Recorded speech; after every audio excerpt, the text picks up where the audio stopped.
Hello, Gunner James 105. The Japanese collection, military collection, not a lot, but these items would have been World War II. And so I'll just move in and give some close-ups. The first item here is a Type 38, and it's in beautiful condition. It's missing its dust cover.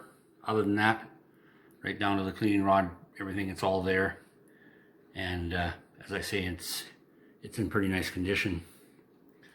And when we look at the top, and hopefully we don't have too much difficulty focusing, it may take a second or three, but I want you to see the markings.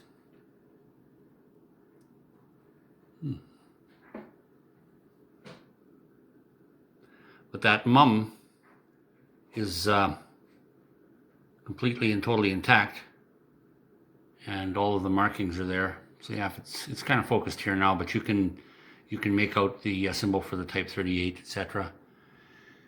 And so, yeah, that's a beauty, and we'll do a video on that. Moving on, we've got the Type 99, and this one does have its dust cover, and the sights are all complete. It does not have a monopod, but I think this one may never have had. Some of them, as the war progressed, things didn't get put on, or else may have been removed. But this one here, again, is in quite beautiful condition. And if I can do that there again with the, there's that very pristine mum. And then if I open that up, open that bolt up, you can see the Type 99 markings there. So yeah, this thing's in beautiful condition. This, of course, is a reproduction, and it kind of ties in with the thing I'll show you here in a minute. But it's quite neat in the way it's got that lacing at the back. So we've got that, and then this here, because there's two rifles, I wanted to have two bayonets. This here would be a reproduction. It's a pretty nice reproduction. If it didn't look so darn new, you would believe that it was the real deal. Everything's there the way the original was built. And reproduction frog, same again here, reproduction frog. But this is an original Type 30 bayonet and scabbard. So that came with I think the Type 38 at auction. So pretty nice. The next item is what I had picked up just last weekend, a week ago today, actually. And this here looks like it would be, you got your drawstring, and there's enough drawstring there that you would hang that around your neck, perhaps. I'm not sure, but this is what they would call either a comfort bag or a service bag. I know someone who can translate this for me. This would be, I believe, what they call kanji. And so I'm looking forward to getting this in his hands, and he can maybe tell me what all this means. It could be named, it could be what, I'm not sure. So the comfort bag, and then there's been suggestions too on some of these. From what I've seen, there was a service bag that was a bit bigger, and it would carry personal effects. That would be something issued. This wasn't issued. This was given by it was sent to soldiers by schoolgirls or different women's associations. The general public could send things to the soldiers, and it would have toiletries and canned goods, and there could be letters of encouragement or drawings, and other things. And so the way they, and I wrote it down for you because there's, the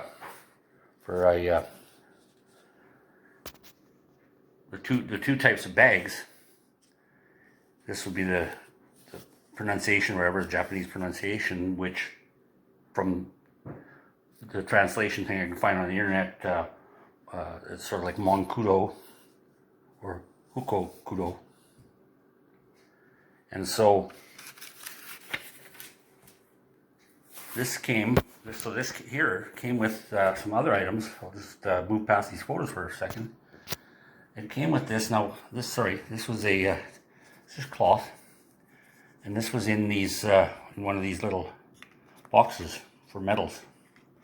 This particular one's got a lot of symbols in it that take a little bit of translating, and this one here doesn't, I think, have, yeah, it's just got some paper, but this would be bamboo. These are so light.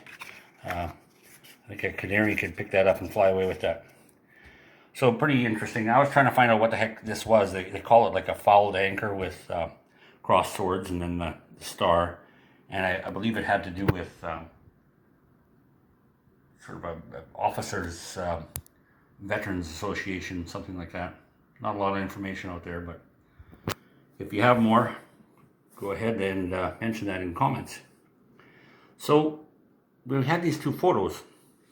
I'll tilt them up to get rid of that glare. And I find them quite amazing because these two photos, that same fella that's in that photo shows up in the middle there with that little girl. And I'm guessing three brothers and his mother and father. And you can see, comparing the photos, that they're in the same, they've been taken in the same area. Matter of fact, I think that chair is right there. This other chair is back in behind. They've got 4 chairs.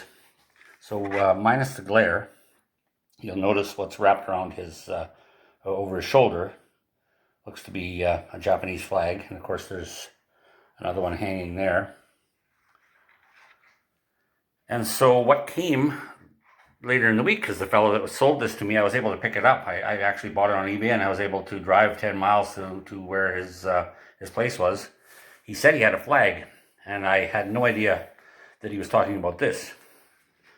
So this is silk, and this is completely and totally amazing. I've done some looking on the internet, etc., and this is exactly what you'll find when you see these. These hold up and look just like brand new, these little tabs. The rest of the flag, it was very, very folded and wrinkled and whatever, and I just took an iron over it for silk setting, and got a lot of the wrinkles out. And you know, there's this major piece missing here, and there's a bunch of little holes all over, and just up the side sort of thing, bit of staining. But this then makes me wonder, am I looking at, would this flag possibly be that flag, or that one? Who knows? Wouldn't that be amazing? I can't really, I can't tell the story, but just looking at the photographs, this one here, you can see the hat looks to be the hat, or very similar to the hat I have over there. I can see I need a crease down the top, and then I'm going to need a little crease on the peak to maybe be a little more accurate on my display. So that same fellow, as I said, is here, and I don't know if that's in the background, if that's navy, don't know. And then I happen to notice that the fellow that's in the middle here, who's in the larger photograph, next to him, it appears to be, he appears to be quite young, and he's got a uniform of some type there as well. So yeah, I just find this completely and totally amazing. And again, this photograph does have some lettering on it that I'll have to have translated. So as far as Japanese items, World War II, etc., that one would have in the collection, I think this is small but pretty cool. And so for now, thanks for watching.